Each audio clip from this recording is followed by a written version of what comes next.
అసలు చెవికి సంబంధించిన సమస్యలు ఎన్ని రకాలుగా ఉంటాయండి? చెవికి సంబంధించిన సమస్యల్లో ఆయుర్వేద శాస్త్రంలో ప్రధానంగా చెప్పిండే వ్యాధుల్లో 5 రకాలు తెలియజేశారు. అంతేగాక ఇతర లక్షణాలు పరిస్థితులను బట్టి మారేవి చాలా రకాలుగా ఉంటాయి. అయితే చెవులు వినపడకపోవడం, చెవుల్లో రక్తం కానీ లేదంటే చీము లాంటిది బయటికి రావడం, చెవి నొప్పి, చెవి పోరుమని శబ్దం రావడం, ఇలా 5 రకాలను తెలియజేశారు. అయితే ఇక్కడ కేవలం చెవులకు సంబంధించిన తగిన రక్షణ తీసుకోకపోవడం వల్ల కానీ లేదా పుట్టుక నుంచి కొన్ని రకాల లోపాల వల్ల కానీ చెవికి సంబంధించిన వ్యాధులు వచ్చే అవకాశాలు ఎక్కువగా ఉంటాయి. మరి ఈ చెవి సమస్యల నివారణకు ఆయుర్వేద ఔషధం ఏ విధంగా తయారు చేసుకోవాలో, దానికి కావలసిన మూలికలు ఏమిటో వివరిస్తారండి? మీకు మీరుగా ఇంట్లో తయారు చేసుకుని ఉపయోగించుకోగలిగే మంచి ఔషధాల్లో లోపలికి తీసుకోవాల్సినవి ఉన్నాయి, అలాగే చెవులోకి తైలం తయారు చేసుకుని ఉపయోగించాల్సినవి కూడా ఉన్నాయి.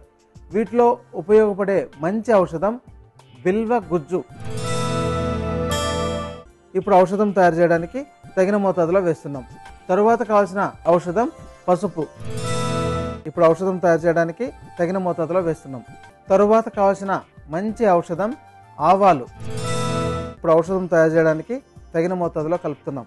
దీని తర్వాత ఇంగువ. ఇప్పుడు ఔషధం తయారు చేయడానికి తగిన మోతాదులో కలుపుతున్నాం. ముందుగా ఈ ఔషధ చూర్ణాలన్నింటినీ కలిపి ఒక డబ్బాలో ఉంచుకోవాలి. ఇప్పుడు కలుపుతాం. ఇలా చూర్ణం తయారు చేసుకొని కలిపి ఒక డబ్బాలో ఉంచుకొని రోజు ఉదయం సాయంత్రం 1/2 స్పూన్ మోతాదులో 1/2 గ్లాసు నీటిలో కలిపి తీసుకోవాలి. దీనితో పాటు తైలం కూడా తయారు చేసుకోవాలి. ఈ తైలానికి కావలసిన మూలికల్లో మీరు ముందుగా కలుపుకున్న 4 మూలికలకు 100 గ్రాముల మాని పసుపు కలపాలి. చూర్ణాన్ని 100 గ్రాముల మోతాదులో కలపాలి. సమానంగా నువ్వుల నూనె కలపాలి. ఈ రెండింటికి సమానంగా గోమూత్ర అర్కం కలపాలి. మొత్తాన్ని స్టవ్ మీద పెట్టి నీరంతా ఎగిరిపోయేదాకా కాచి మొత్తం ఎగిరిపోయిన తర్వాత కేవలం తైలం మాత్రమే మిగులుతుంది. ఆ తైలాన్ని తీసి వడబోసుకొని ఒక గాజు సీసాలో దాచుకోవాలి. రోజు రాత్రిపూట పడుకునేటప్పుడు 2 చుక్కల తైలాన్ని చెవుల్లోకి 2 చెవుల్లోకి వేసుకొని పడుకోవాలి.